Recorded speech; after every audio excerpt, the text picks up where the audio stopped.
Queridos irmãos e irmãs, a liturgia de hoje nos ajuda a refletirmos um pouco sobre a figura do sacerdote numa paróquia e, é claro, sobre a figura de todos nós que somos pastores do nosso pequeno rebanho em nossas casas.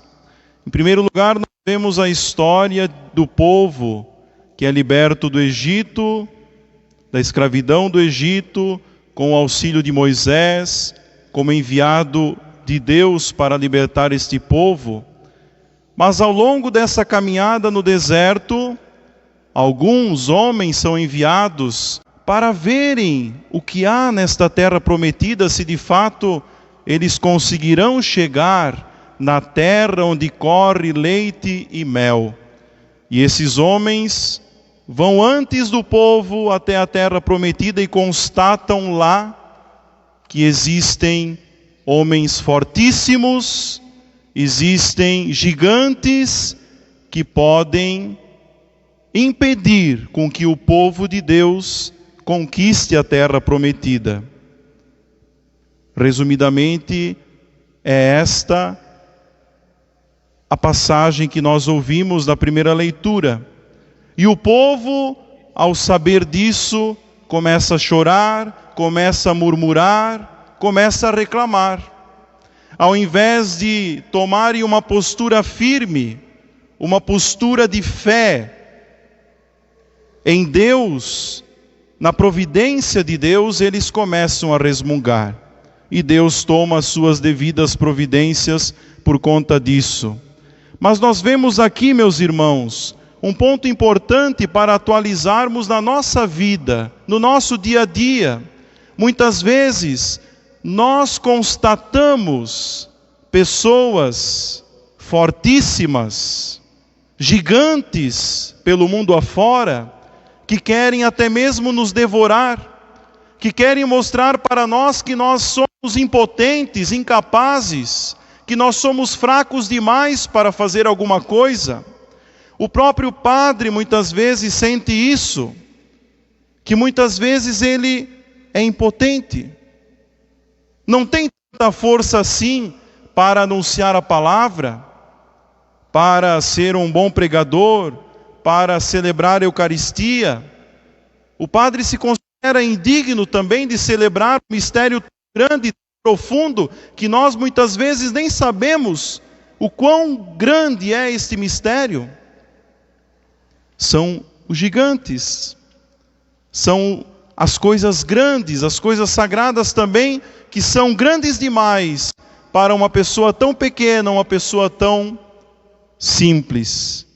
Mas Deus eleva os humildes, Deus exalta aqueles que são humilhados, aqueles que se deixam modelar pelo bom Senhor, por aquele que é o oleiro, que nos modela com as suas próprias mãos. Mas o mundo também, meus irmãos, o mundo é este monstro, este gigante, que quer mostrar que nós somos incapazes, nós não conseguimos. A igreja para o mundo é como um gafanhoto, como nós ouvimos na leitura. Parece que diante do mundo, diante de tantas pessoas que querem nos devorar, que querem nos destruir, querem impedir com que a evangelização aconteça, o anúncio da palavra perdure, e até mesmo a redenção do Senhor Jesus perdure pela Santa Missa, nós parecemos esses pequenos diante de um mundo gigante, o que na verdade é o oposto, porque Deus ele confunde os sábios e entendidos deste mundo, como Jesus mesmo diz no Evangelho. Ele confunde, porque aqueles que se consideram grandes, as gigantes deste mundo, eles estão com o coração fechado, porque na verdade já se consideram prontos, já se consideram acabados. Mas nós, meus irmãos, não. Nós temos um Deus que sempre vai nos modelando, sempre vai nos preparando, vai nos purificando e vai nos ensinando também que nós estamos em caminhada, em peregrinação, como esse povo que saiu do Egito, foi liberto, mas que também precisa correr atrás, fazer a sua parte. Como nós ouvimos do Salmo desta missa, este povo esqueceu do Deus que o salvara. Por isso que ao ouvir o relato dos homens que foram antes à terra prometida, constatando os gigantes e os fortíssimos daquele povo, eles resmungaram, porque olharam para a força do homem e se esqueceram da força de Deus, que é muito maior, sem comparação, do que a força do homem. Então, meus irmãos, o que nós podemos tirar aqui para nós é que nós temos que nos entregar nas mãos de Deus. Entregar nas mãos de Deus a nossa pequenez, a nossa fragilidade, mesmo em meio a gigantes, mesmo em meio dos mistérios que também são gigantes, são grandes, que nós nos consideramos indignos de recebê-los. Entreguemos a nossa vida e deixemos Deus fazer crescer a nossa vida em suas mãos. Somente nas mãos de Deus a nossa vida cresce. Somente nas mãos de Deus a nossa vida de fato cresce. O Evangelho também nos ajuda a vermos a figura do Padre, a figura de todo o povo de Deus, das suas ovelhas, do rebanho do Senhor, quando nós vemos uma mulher que num primeiro momento importuna, incomoda Jesus, gritando: Senhor, filho de Davi, tem piedade de mim, cura minha filha, liberta minha filha do demônio. Jesus, no primeiro momento, parece não dar atenção para aquela mulher. Esta mulher nem nome tem nesse relato do Evangelho. Parece uma mulher totalmente deixada de lado. Mas esta mulher insiste, os discípulos ainda dizem: manda embora essa mulher, ela está só nos incomodando. E Jesus parece, num primeiro momento, aceitar esta advertência dos discípulos e diz: não fica bem para o Senhor dar de comer os pães dos donos para os cachorrinhos, para aqueles que estão debaixo da mesa, porque antigamente os pagãos, e esta mulher cananeia era pagã, eram considerados os cachorrinhos, os cães, que não mereciam estar em torno da mesa do banquete messiânico, do banquete de Jesus. Mas a insistência desta mulher, a fé desta mulher em Jesus, o Senhor Filho de Davi, faz com que ele se entregue a esta mulher. Tanto que no final deste relato nós ouvimos: mulher, grande é a tua fé, seja feito como tu queres. E a partir daquele momento a sua filha ficou curada. Nós vemos assim então, meus irmãos, que o que importa, em primeiro lugar, é a insistência na oração. É a nossa fé depositada em Jesus Cristo. Mesmo que num primeiro instante Ele não nos atenda, Ele não acolha, porque muitas vezes nossos pedidos são egoístas, são mesquinhos, interesseiros, mas a nossa insistência e nossa adesão total à pessoa de Jesus Cristo fará com que Ele nos acolha, com que Ele nos cure totalmente. Nós vemos então Jesus, a partir deste relato, Ele se abre para os pagãos. Num primeiro momento Ele queria evangelizar apenas os judeus, o povo de Israel, porque eles eram os primeiros destinatários da salvação.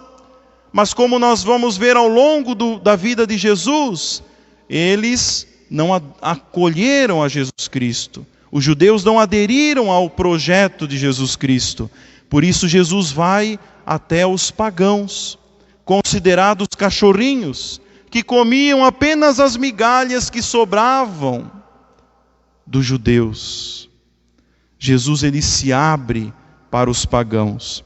E aqui nós podemos também buscar, neste relato evangélico, a importância do padre na solicitude pastoral. Como nós ouvíamos na oração inicial, fazendo menção a São João Maria Vianney, era um padre solícito na vida pastoral, ou seja, que estava sempre disponível para as pessoas que vinham ao seu encontro. E aqui também, meus irmãos, aparece a importância do povo perceber o valor de um sacerdote na igreja. Não por ser eu, ou por ser outro padre, mas pelo grau de dignidade que Deus me conferiu através do sacramento. O padre é aquele que pode absolver os pecados, tirar os pecados das pessoas. O padre é aquele que traz a graça do sacramento da Eucaristia nos altares, e como diz São João Maria Vianney, é aquele que continua a redenção nesta terra, pelo sacramento da confissão, pelo sacramento da Eucaristia, da unção dos enfermos e todos os sacramentos. O valor de um sacerdote. Quando você vê um padre, a bênção. Vê um padre, procure ver Jesus Cristo na sua pessoa, procure ver o valor deste homem de Deus, que traz Cristo à terra, presença real na Eucaristia, que traz a salvação a este mundo, não por seu mérito, mas porque Deus assim quis. O próprio Cristo instituiu o sacerdócio. Por isso que esta mulher cananeia, ela foi com insistência, ela até mesmo gritou a Jesus: Senhor, filho de Davi, tem piedade de mim. As pessoas, se soubessem o valor de um sacerdote, também gritariam atrás dele: Senhor, tem piedade de mim, perdoa os meus pecados, não quero mais pecar, eu quero receber a tua bênção.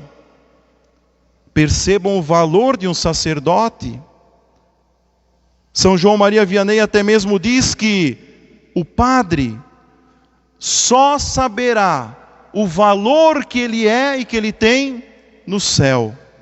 De tão grande, tão profundo que é este sacramento da ordem, o sacramento do padre, que lhe confere esta dignidade. Então, meus irmãos, que nós aprendamos a ir ao encontro dos padres. Não tenhamos medo do padre, porque ele é um pastor. Ele é aquele que traz a salvação ao mundo. E nós também, que nós, pais, mães, possamos ouvir dos nossos filhos aquilo que a mulher disse: pai, mãe, eu quero a salvação. Os nossos testemunhos, é claro. Pai, mãe, eu quero ser como você. Você é um homem de oração. Você é um homem que busca a Deus. Eu quero também buscar a Deus. Eu quero seguir os teus exemplos, o teu caminho, os teus passos. O pai e a mãe também possam oportunizar aos seus filhos um contexto de vida, de santificação, de purificação, de salvação.